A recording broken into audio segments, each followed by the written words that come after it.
Cuando hablamos del contrabando y la venta de marihuana en Estados Unidos a finales del siglo XX, probablemente vengan a la mente los cárteles colombianos y mexicanos que suministraban mercancía desde sus países a Estados Unidos. Sin embargo, pocas personas saben que, al mismo tiempo, existía una organización dentro de Estados Unidos que producía tanta o más marihuana que la que importaban los colombianos y los mexicanos. Justo delante de las narices de las autoridades, cosechaban cientos de toneladas en campos distribuidos por casi todo el sureste del país. Tenían su propia variedad de marihuana, su propio código de silencio y más tarde, como es habitual, su propio nombre, acuñado por los periodistas. Conoce a la Cornbread Mafia, al otro lado de la ley. Nuestra historia comienza en Kentucky, un estado fundado por católicos perseguidos de Maryland en el siglo XVIII. 200 años más tarde, especialmente en el condado de Marion, se desarrolló una industria destiladora que prácticamente se convirtió en la base de la economía. Cientos de familias católicas del condado se ganaban la vida trabajando únicamente en destilerías. Esto se hizo especialmente notorio cuando llegó la ley seca, seguida por la Gran Depresión. Las nuevas normas dejaron sin trabajo a las minorías católicas y protestantes de Marion. Nadie ofrecía alternativas decentes, así que la gente empezó a buscarlas por su cuenta. Los habitantes del condado decidieron que la única ley que podía dictar sus normas era la ley de Dios, y dado que en las Sagradas Escrituras no se prohibía la venta de alcohol, se podía desobedecer las reglas del Congreso. Así, el contrabando floreció en Marion, con todas sus consecuencias: guerras con los inspectores, tiroteos entre la policía y los gángsters que intentaban liberar el bourbon de los almacenes de las destilerías, y el hallazgo de enormes alambiques clandestinos que superaban el tamaño de las destilerías legales de la época anterior a la ley seca.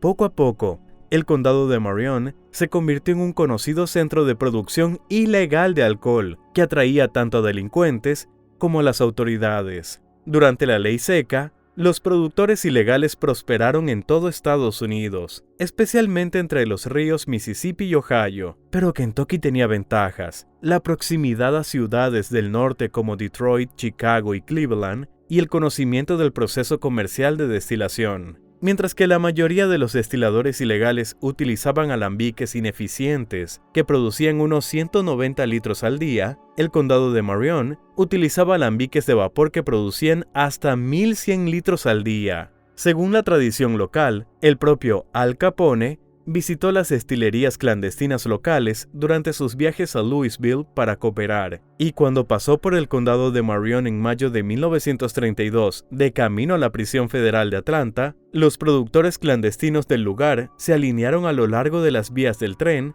para despedir al hombre que les había ayudado a ganarse la vida. Cuando el tren pasó a toda velocidad, levantaron sus jarras de whisky en señal de saludo. Por cierto, un año más tarde, otro célebre del mundo criminal visitó el condado de Marion: John Dillinger, recién salido de prisión. En el verano de 1933, Dillinger utilizó el condado como base para sus robos a bancos de Indiana y Ohio, y el 11 de agosto de 1933, de camino desde Kentucky, Dillinger robó un banco en Gravel Switch, en la parte oriental del condado, con la ayuda de los residentes locales. El condado de Marion se convirtió en un refugio atractivo para los delincuentes porque los lugareños mantenían la boca cerrada. Tras numerosos operativos en granjas, se dieron cuenta de que ocultar la verdad era su única protección frente a los inspectores de la ley seca, lo que dio lugar a un código de silencio tácito que se transmitió de generación en generación. Tras la derogación de la ley seca en 1933, el condado de Marion no dejó de producir alcohol ilegal, ni siquiera durante la Segunda Guerra Mundial, cuando el gobierno racionó el azúcar, ingrediente clave en la elaboración del alcohol ilegal. Durante la Segunda Guerra Mundial, los agricultores de diversas partes de Estados Unidos, a petición del gobierno federal, cultivaron cáñamo con fines militares, a pesar de que el cáñamo y la marihuana para consumo habían sido prohibidos desde 1937. El hecho era que la Marina de Estados Unidos necesitaba sogas hechas de fibras de cáñamo y su principal proveedor, Filipinas, dejó de serlo en 1941. De los 9 estados que cultivaban cáñamo, solo Kentucky suministraba las semillas, que luego se plantaban en regiones tropicales con temporadas de cultivo más largas, como Brasil y Hawái. En 1942, el condado de Marion debía producir semillas para 200.000 hectáreas de cáñamo. Aunque nunca habían visto cultivar este producto, los jóvenes del condado de Marion, que no habían sido reclutados para la guerra, trabajaban en los campos, cuidando hectáreas de cáñamo. Después de la cosecha en otoño, pasaban los tallos de cáñamo por una trilladora que separaba las semillas de las cáscaras, y como el gobierno solo quería las semillas, los agricultores quemaban todo lo demás.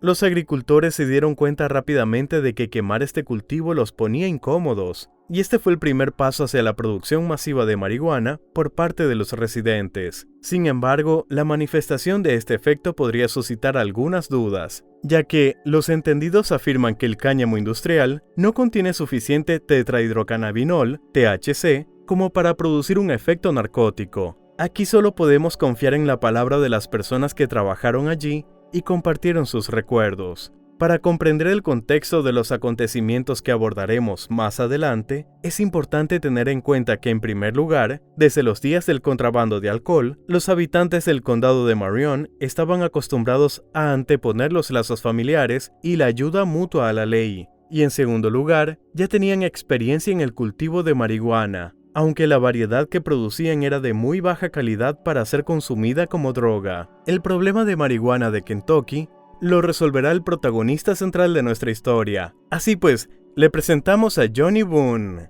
Johnny Boone pasó su infancia en una granja situada en Bloomfield Road, Washington, que pertenecía a la familia de su madre. Su padre, Daniel Boone, era un tirano doméstico y alcohólico. Un buen día para Johnny, sus hermanos y hermanas, era cuando su padre se quedaba dormido antes de que ellos regresaran de la escuela. De lo contrario, los hijos de Daniel Boone tenían que esconderse debajo de sus camas o saltar por las ventanas para evitar el cinturón de su padre. Su madre también sufría mucho. Johnny siempre recordaba la vez en que su padre la golpeó con una caña de pescar y el pequeño Johnny llevó a su madre al médico para que le quitaran un anzuelo de la mejilla. En busca de una figura paterna, Johnny Boone recurrió a su abuelo materno, Pos Walker, propietario de extensas tierras familiares. Pos Walker, endurecido por la época de la ley seca, aprendió a completar el presupuesto familiar con la producción ilegal de alcohol, el contrabando y otros medios que consideraba necesarios para mantener la granja. Incluyó esas actividades en la enseñanza que impartía su nieto, enseñándole habilidades por las cuales no se otorgaban premios. Además de la destilación ilegal de alcohol, Walker enseñó a Boone a cultivar tabaco por encima del cupo permitido, lo que por cierto también era prohibido por el gobierno. Walker ayudó a su nieto de 11 años a cultivar un poco más de 1/4 de hectárea de tabaco, por lo que obtuvo el 7º puesto en el concurso juvenil de cultivo de tabaco del condado.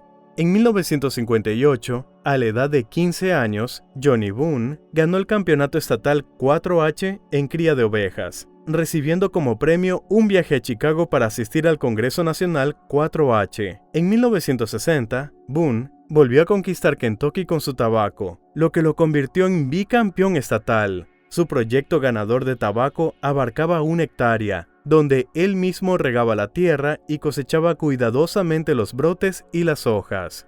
Johnny Boone se graduó de la escuela secundaria en 1961 como un talentoso jugador de fútbol americano y 6º en su clase académicamente. El periódico local predijo que asistiría a la Universidad de Kentucky, pero el destino tenía otros planes. A pesar de su inteligencia y ambición, Johnny Boone formó una familia y se quedó en la granja para continuar con las tradiciones de su abuelo. Después de casarse y renunciar a la universidad, Johnny Boone se dedicó a la agricultura y a la producción de alcohol ilegal para mantener a su familia. Aunque su casa y sus propiedades estaban en el condado de Washington, Boone se sintió atraído por el condado de Marion, donde algunas personas consideraban que el cumplimiento de ciertas leyes era opcional. A partir de la década de 1960, el condado de Marion comenzó a experimentar discretamente con el cultivo de marihuana para su venta. El impulso para ello fue el regreso de los veteranos de la guerra de Vietnam al condado. El propio Johnny Boone nunca luchó en la guerra de Vietnam, pero se enteró de los acontecimientos de aquellos años gracias al veterano Bobby Joe Shoemaker,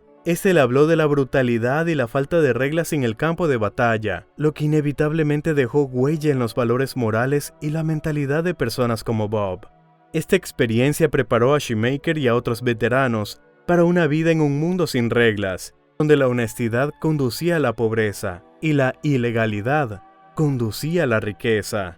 Los veteranos que regresaban de Vietnam ayudaban a los criminales del condado de Marion a establecer conexiones con una red nacional de veteranos. Esta red clandestina contribuyó al auge del cultivo y la venta de marihuana en el condado de Marion, que se distribuía a clientes de todo el país. Los agricultores experimentados utilizaron sus conocimientos sobre el cultivo del tabaco y su participación en programas agrícolas para cultivar marihuana, y en cierto momento, Boone, influenciado por su entorno, se convirtió en uno de ellos. Empezó a cultivar marihuana, pero simplemente cultivarla no era suficiente, porque como recordamos, la marihuana local no tenía suficiente THC para competir en un mercado en rápido crecimiento. Era necesario crear una nueva variedad, aunque fuera adecuada para el consumo, y se adaptara al clima de Kentucky. Para Boone, esto era un verdadero reto, y lo aceptó. Boone comenzó a experimentar con la genética del cannabis, pero no lo hizo solo. Su socio era un hombre que viajaba por todo el mundo recolectando variedades de marihuana de alta calidad. Aún no se sabe quién era este misterioso asistente, ni se conoce su origen o su edad. En las fuentes sobre la Cornbread Mafia, a menudo se lo menciona simplemente como Mr. X. Así comenzó el experimento de Boone. Tenía dos tareas por delante. En primer lugar, adaptar las semillas a las condiciones de Kentucky, y en segundo lugar, aumentar el contenido de THC en la marihuana. El señor X suministró a Boone semillas de marihuana de diferentes partes del mundo. Al principio se trataba de variedades mexicanas y colombianas, luego semillas de la India, Pakistán, Oriente Medio, Kabul y Afganistán. Con el tiempo, incluso consiguió una supuesta variedad rusa de marihuana en algún lugar. Con el apoyo del señor X, Boone cruzó diferentes variedades con la variedad más conocida como Indica, tratando de obtener una variedad que pudiera crecer plenamente en Kentucky y que no fuera inferior a los productos importados.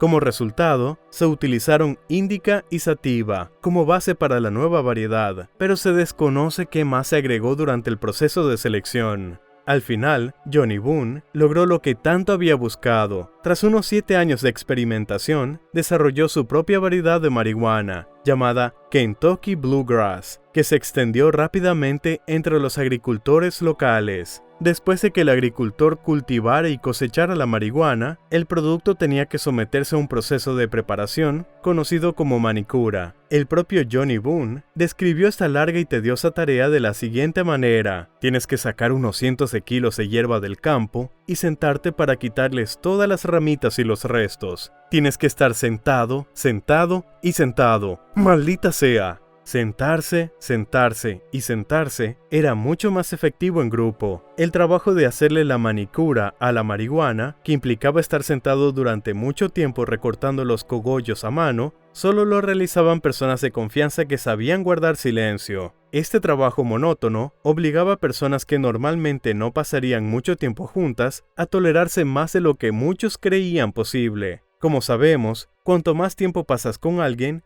más empiezas a confiar en él.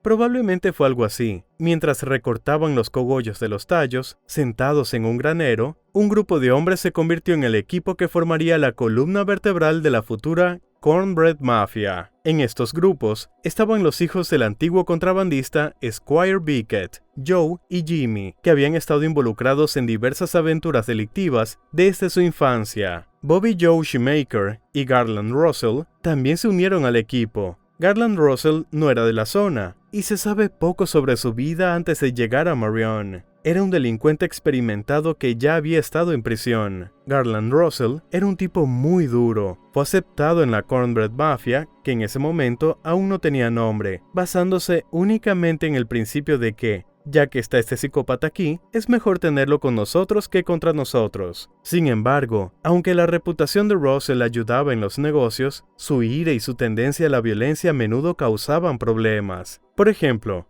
una vez cuando los jóvenes de la Cornbread Mafia descubrieron que alguien estaba robando plantas de su parcela cerca del río Rolling Fork, Russell reunió al equipo y armados con escopetas, cruzaron al río para castigar a la familia que sospechaban que robaba la marihuana. Abrieron fuego contra la casa, rompieron ventanas, dañaron un auto y mataron a un perro. No satisfecho con esto, Russell derribó la puerta y quiso matar a todos, incluidos los niños y los ancianos, pero su propia gente lo detuvo. A finales de la década de 1970, Russell se vio involucrado en otro tiroteo y desapareció, tras lo cual ni la policía ni sus familiares pudieron encontrarlo. Pero sus hijas, que esperaban heredar su fortuna, no pudieron demostrar su muerte. Nadie sabe lo que le pasó a Garland Russell, y si alguien lo sabe, lo mantiene en secreto. Por cierto, existe la teoría de que fue él el primero en acuñar el término Cornbread Mafia, aunque este nombre no parecía serio.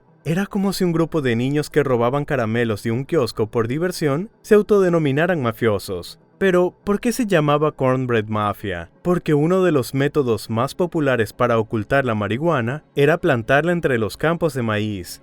Aparte de personajes como Garland Russell, la llamada Cornbread Mafia estaba formada principalmente por agricultores corrientes y antiguos contrabandistas que simplemente trataban de ganarse la vida en medio de un desempleo devastador. En la víspera de Navidad de 1980, la periodista Nini Glasscock de Lebanon Enterprise entrevistó a un grupo de al menos 40 personas reunidas en el juzgado del condado para solicitar el subsidio de desempleo, y la información que recopiló era desoladora. Esta es la historia de uno de ellos. Tengo 4 hijos pequeños. No trabajo desde julio. He buscado trabajo por todas partes, pero nadie está contratando, y hay que pagar las cuentas. Es duro no poder hacer felices a mis hijos en Navidad. Una madre de 7 hijos que perdió su trabajo una semana antes de las fiestas admitió que ese año no tendrían árbol de Navidad, pero añadió: somos más afortunados que otros, muchos no tienen nada. En resumen, para muchos, cultivar o transportar marihuana era su última oportunidad de alimentar a sus familias, y la gente estaba dispuesta a hacerlo. Se convirtieron en una parte de una comunidad que más tarde se describiría como una organización jerárquica y peligrosa,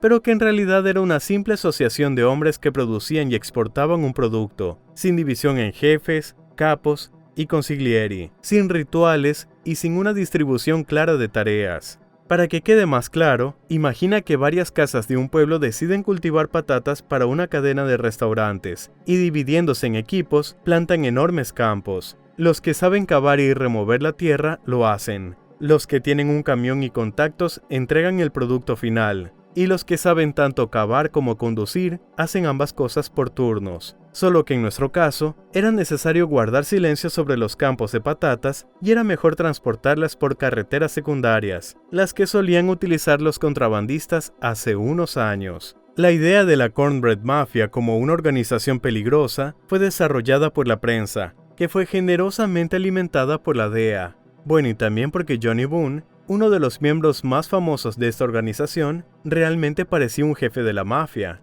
En opinión del público, encajaba perfectamente con la supuesta descripción física de un hombre que dirigía una organización criminal que tenía un control absoluto sobre sus subordinados. Sin embargo, su amigo Joe Bickett señaló que él era más bien como un Papá Noel. Según Bickett, Boone era honesto en sus tratos, y si era su amigo, te puedo asegurar que te cubría las espaldas. Si los granjeros de Marion y los mafiosos que conocemos tenían algo en común, era la omertá, guardar silencio. Aunque los granjeros no sabían que lo que observaban era omertá, pero eso no viene al caso. La mafia italiana exigía a sus miembros que bajo ninguna circunstancia cooperaran con la ley ni revelaran los secretos de la organización. Los muchachos de la Cornbread Mafia también respetaban este código de silencio con tal diligencia que incluso la mafia siciliana habría sentido envidia. Lo verá usted mismo cuando hablemos de los últimos años de la organización. Por ahora, solo señalaremos que la Cornbread Mafia se basaba en gran medida en la ayuda mutua. Como recordó uno de los miembros, un grupo podía tener una cosecha en Tennessee, otro en Virginia Occidental y un tercero en Indiana. Los miembros de la Cornbread Mafia acordaron que un grupo daría un determinado porcentaje de su cosecha a cambio de un determinado porcentaje de la del otro. Así, si una cosecha fracasaba en Tennessee, el grupo aún tenía un porcentaje de la cosecha de otro estado como respaldo. Era una especie de póliza de seguro que evitaba la pérdida total de la cosecha. Desde los experimentos genéticos de Boone comenzaron a dar buenos resultados. El estatus de la marihuana de Kentucky en el mercado comenzó a mejorar gradualmente, pasando de solo buena para el ganado a maldita sea, no es peor que la de California y cuesta la mitad. El único inconveniente como producto era el prejuicio de los compradores que estaban acostumbrados a considerar el producto de Marion como heno de mala calidad.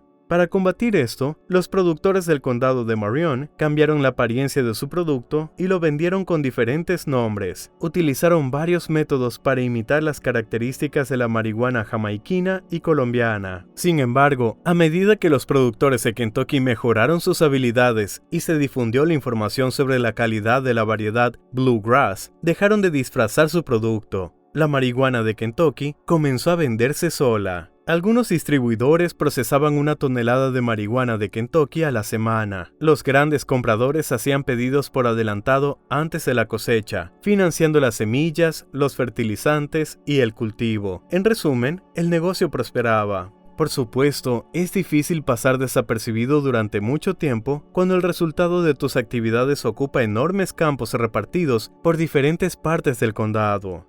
La policía sospechó por primera vez que se estaba cultivando hierba en el condado de Marion el 10 de julio de 1973, cuando un policía de Lebanon, Kentucky, detuvo un auto en el que se encontró 60 bolsas de papel marrón con un producto de olor característico. El agente estimó que cada bolsa contenía suficiente marihuana como para hacer 100 cigarrillos, valorados en $1 cada uno, lo que suponía un valor total incautado de $6,000. En 1976, la policía se enteró por primera vez del negocio de cannabis de Johnny Boone. Ocurrió así: un día Johnny Boone descubrió que un ladrón había visitado su granja en el condado de Washington y había robado toda una hilera de marihuana de su campo. Boone decidió tenderle una emboscada al ladrón y pasó toda la noche vigilando la propiedad con su socio más fiel, su hijo de 10 años, Jeffrey. Mientras tanto, a pocos kilómetros de allí, un policía estatal detuvo un auto por exceso de velocidad, y el conductor resultó ser el mismo hombre que había robado en la plantación de Boone. El conductor no era tonto, y negoció librarse de la multa a cambio de revelar la ubicación de la mejor plantación de marihuana que había visto nunca. Así que el policía condujo hasta la granja de Johnny Boone y se detuvo justo en la puerta del corral, a unos 30 metros de donde Boone se escondía en la oscuridad con su rifle y su hijo. Al principio, Boone pensó que había encontrado al ladrón, pero, afortunadamente para todos, los policías se identificaron antes de que Johnny usara su rifle. Esta no era la primera vez que Boone tenía problemas con la ley. A finales de la década de 1960, Boone ya había sido arrestado junto con un granjero del condado de Marion cuando lo sorprendieron fabricando whisky, lo cual no era precisamente legal, ya que no pagaban impuestos por el negocio. Sin embargo, esta vez las actividades de Boone eran mucho más grandes. Así que, en el otoño de 1976, cuando la policía se acercó a su valiosa tierra cultivada con marihuana, Johnny Boone no entró en pánico ni trató de negar nada. Simplemente se entregó, y la policía estatal se topó con una de las primeras granjas donde se cultivaba el cada vez más popular Kentucky Bluegrass. Esta vez Boone logró evitar el arresto de alguna manera, pero no fue una victoria definitiva. En la década de 1970, la Cornbread Mafia logró a. formar una alianza de granjeros, b. llevar un producto competitivo al mercado y c. atraer la atención de la policía. Algunos terminaron tras las rejas. La década de 1980 no fue menos agitada.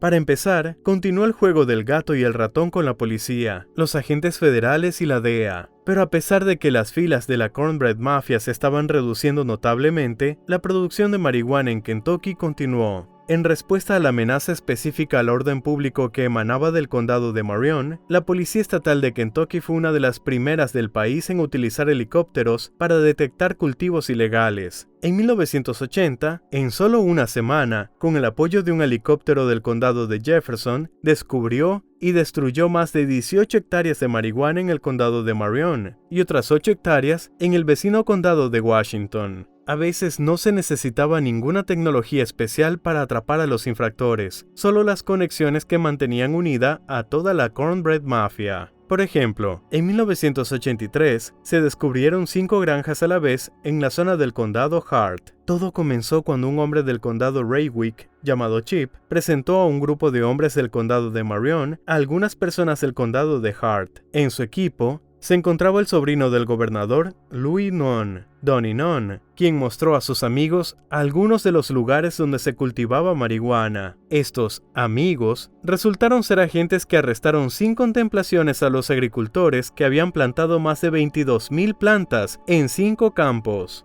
La Fiscalía de los Estados Unidos de Bowling Green intentó que varios de los hombres arrestados delataran al resto del equipo, pero sin éxito. Nadie quería hablar. Incluso ofrecieron inmunidad a uno de los hombres y lo citaron ante un gran jurado, pero él se negó a delatar a los demás. Sin embargo, no todos los agricultores de Kentucky vieron declinar su fortuna, al menos no de inmediato. En 1980, en un momento en que muchos miembros de la Cornbread Mafia eludían desesperadamente los operativos federales, Bobby Joe Shoemaker buscaba oportunidades para expandirse. De alguna manera, las autoridades no pudieron detectar los grandes cultivos que él supervisaba. En lugar de vender marihuana en el mercado local, estableció conexiones en el sur de Florida, donde enviaba toda su cosecha. Los compradores de Florida mezclaban la marihuana de Kentucky con marihuana importada y la enviaban a todo el país. Aunque los operativos de 1980 ralentizaron la producción local de marihuana en Kentucky, la demanda se mantuvo. Bobby Joe y sus socios aprovecharon la oportunidad y también organizaron envíos de marihuana desde América Central y del Sur a través de sus contactos en Florida.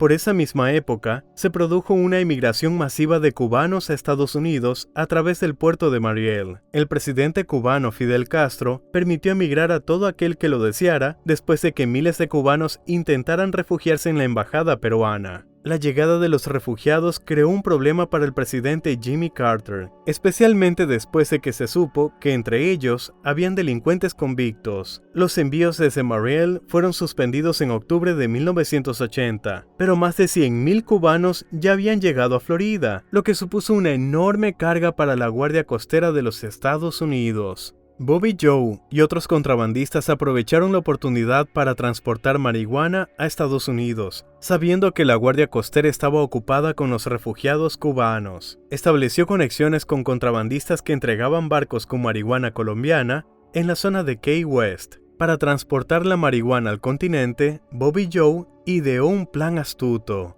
En Kentucky, compró camiones usados equipados con cajas de herramientas y equipos de construcción. Para hacer pasar estos transportes con marihuana por simples camiones de combustible, ensuciaron deliberadamente sus camiones y los salpicaron con gasoil, aceite y grasa, y atornillaron tanques de combustible falsos a la carrocería de cada camión para ocultar las cajas de madera llenas de marihuana. Los conductores llevaban ropa de trabajo sucia. Bajo este ingenioso disfraz, los camiones cargados de marihuana salían de sus escondites y se dirigían a Kentucky. La Guardia Costera, centrada en los refugiados cubanos, dejaban pasar los camiones de construcción sucios por los puestos de control sin hacer preguntas. Bobby Joe pronto se dio cuenta de que podía ganar más dinero con el contrabando que con el cultivo de marihuana. Entonces, reforzó sus vínculos con los contrabandistas de Florida, que le suministraban toda la marihuana que podía distribuir. Bobby Joe y su nuevo socio, cuyo nombre desconocemos, compraron 2 embarcaciones para transportar cigarrillos y establecieron vínculos con contrabandistas que entregaban marihuana en el Golfo de México. Allí, los 2 barcos transportaban casi 2,000 kilos de marihuana cada uno a Everglade City, desde donde semirremolques llevaban las enormes cargas hacia el norte, a Atlanta y Kentucky. Durante esta operación, Bobby Joe y su equipo introdujeron unos 23,000 kilos de marihuana en Estados Unidos. En St. Augustine, Florida, Bobby Joe organizó otra operación de contrabando, utilizando barcos camaroneros para entregar marihuana desde un barco base flotante. Sin embargo, aquí tuvo menos suerte. En 1985, 30 testigos de Florida y Georgia lo denunciaron a él y a sus cómplices ante los agentes federales, afirmando que Bobby Joe Shoemaker había sustraído más de 450 kilos de marihuana del barco y la había transportado en camión a Kentucky. Cuando fue declarado culpable, Shoemaker pagó su fianza de $250,000 y se dio a la fuga. Incluso mientras estaba escondido, Shoemaker siguió dirigiendo una red de plantaciones de marihuana en varios estados hasta mayo de 1989, cuando la policía lo detuvo en una ciudad turística de Canadá. Pero retrocedamos un poco. El 23 de octubre de 1987, el pequeño mundo de la Cornbread Mafia se vio sacudido por un acontecimiento que mermó considerablemente su espíritu de lucha. Ese día, los agentes en Minnesota obtuvieron una orden de registro para una granja situada en el condado de Otter Tail. En la granja se descubrió un sofisticado sistema de cultivo, procesamiento y envasado de marihuana. La hierba crecía entre un maizal, y los edificios y silos de grano estaban llenos hasta los topes. En el granero había un centro de procesamiento, que incluía equipos de secar, cortar, clasificar y envasar marihuana. Se encontraron bolsas envasadas de marihuana con un volumen total estimado de no menos de 45 toneladas. En la segunda planta del granero había una zona de trabajo con radios, cigarrillos y bebidas. También encontraron bolsas de dormir y catres. El lugar era una especie de dormitorio para los trabajadores. Como resultado de este allanamiento, se incautaron 62 camiones volqueta llenos de marihuana y detuvieron a 17 residentes de Kentucky, entre ellos Johnny Boone, a quien ya conocemos. Mientras Johnny Boone y sus trabajadores permanecían recluidos en sus estrechas celdas en Minnesota, los investigadores federales comenzaron a comprender la magnitud de las operaciones de la Cornbread Mafia. Aunque la incautación de 45 toneladas en Minnesota fue la mayor en la historia del estado, resultó que no era la única. Los investigadores comenzaron a ver conexiones con una red de granjas en diferentes estados. En 1987, la DEA estaba convencida de que la gran mayoría de la marihuana que se vendía en Estados Unidos se introducía de contrabando desde la frontera sur, pero la granja de Johnny Boone abrió los ojos de los agentes a una amenaza que habían pasado por alto: un enorme imperio de cultivo de marihuana justo delante de sus narices.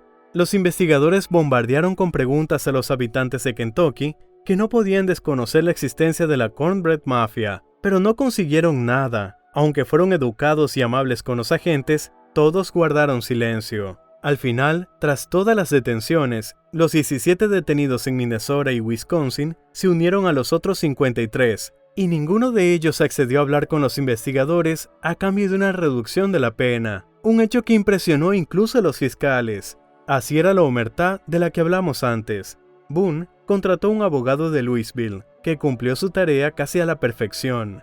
Tras una breve estadía en cárceles y centros penitenciarios locales, toda la banda de Minnesota fue puesta en libertad bajo fianza, excepto Johnny Boone, ya que en su caso no solo se trataba de cultivo ilegal de marihuana, sino también de una violación de su libertad condicional. El hecho es que esta no era la primera condena de Johnny Boone. En marzo de 1982, ya había recibido 5 años cuando los agentes descubrieron su granja a gran escala en Belice. Sin embargo, fue liberado anticipadamente, en otoño de 1984. Una de las condiciones de su libertad condicional en 1984 era que no podía salir de Kentucky, pero Boone violó esta norma 3 años después. Tenía grandes planes para cultivar marihuana en Minnesota. Boone no quería declararse culpable, pero su abogado lo convenció de que, de no hacerlo, podría enfrentarse a una pena de cadena perpetua. Al final, Boone aceptó y fue condenado a 20 años de prisión federal. Aquí es necesario hacer una aclaración. Durante el periodo descrito, la política estadounidense hacia los narcotraficantes sufrió algunos cambios. En 1986, el presidente Ronald Reagan firmó la Ley contra el Abuso de Drogas, una poderosa adición a su paquete de 1984. La ley era la forma en que el gobierno federal decía no, como dijo Reagan, y añadiendo $1.700 millones de los contribuyentes a los $2.200 millones que ya se gastaban cada año en la guerra contra las drogas, y añadiendo $1.700 millones de los contribuyentes a los $2.200 millones que ya se gastaban cada año en la guerra contra las drogas para mejorar los programas de aplicación de la ley, endurecer las penas para las personas que infringían la ley sobre drogas y aumentar la nómina del gobierno federal para mantener a varios miles de agentes antidroga. Estos cambios activaron una bomba de tiempo. El 1 de noviembre de 1987, todos los delincuentes relacionados con las drogas recibieron condenas de 10 años o más.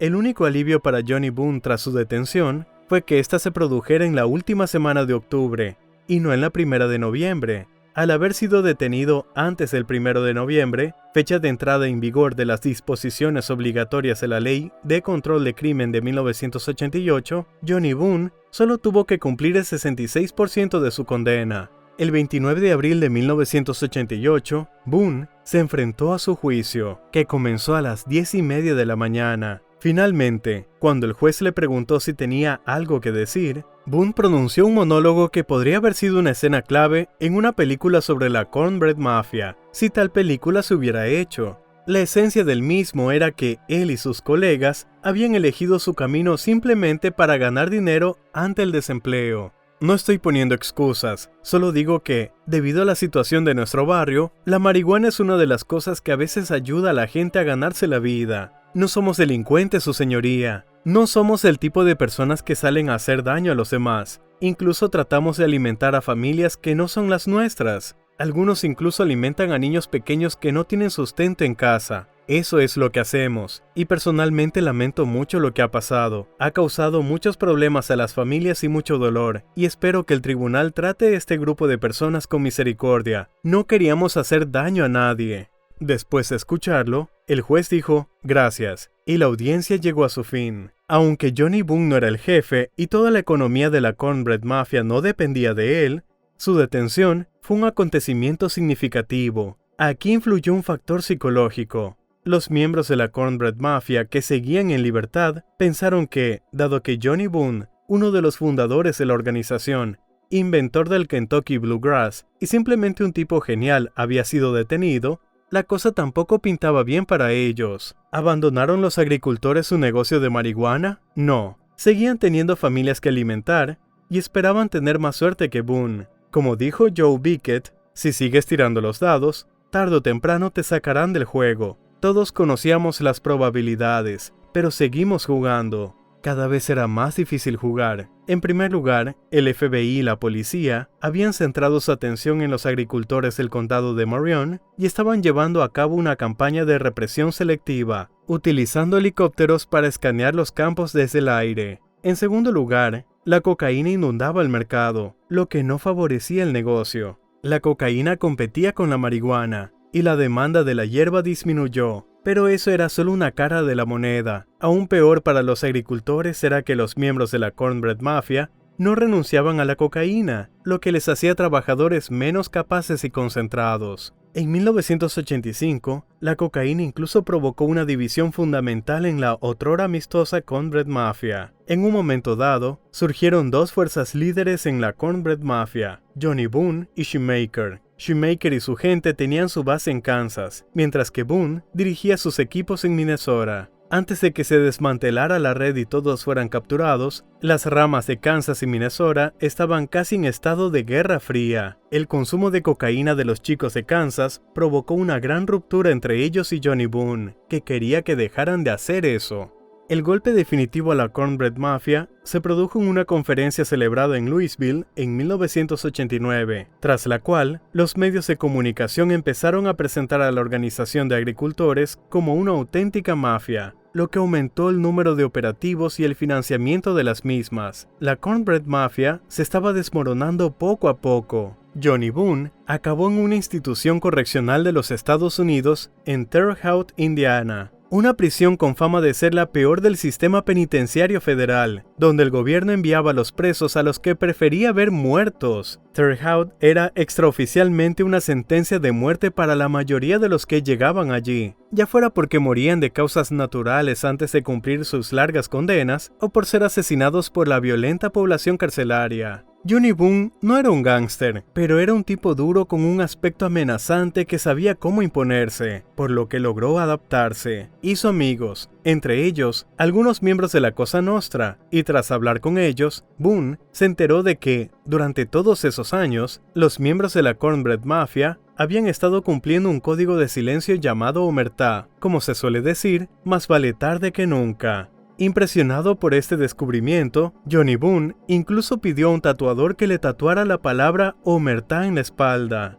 En abril de 1993, Boone fue trasladado a un centro de Manchester, Kentucky, donde se reunió con los hermanos Bickett y todo un grupo de hombres de Kentucky que estaban encarcelados por la misma razón que él. Era como una reunión de amigos. Luego, a finales de la década de 1990, cuando Johnny Boone estaba a punto de salir en libertad, la oficina de prisiones lo trasladó a un centro de Lexington, Kentucky, a solo 60 millas de su casa. Poco después, Jimmy Bickett también fue trasladado allí, por lo que no se sintió solo. Johnny fue finalmente puesto en libertad en algún momento de 1999. Sin embargo, en 2008, fue acusado de nuevo de cultivar marihuana. En ese momento Johnny desapareció y se desconoció su paradero hasta su captura en Montreal, Canadá, en diciembre de 2016. Fue condenado a 57 meses en la institución correccional federal Elkton, en Ohio, pero fue puesto en libertad en junio de 2020 debido al brote de COVID.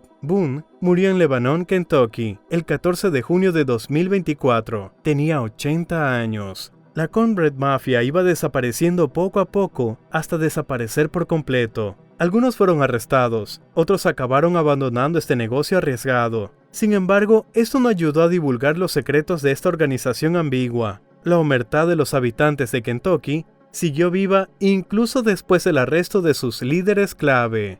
¿Y sabe qué es lo más interesante de esta historia? Desde 1996, varios estados han comenzado a legalizar gradualmente la marihuana con fines médicos. En Kentucky esto ocurrió en 2013. Y desde 2012, siguiendo el ejemplo de Colorado y Washington, algunos estados también han permitido el cultivo con fines recreativos. Me imagino a Johnny Boone en las nubes, contemplando los campos de cannabis que de repente se han vuelto legales.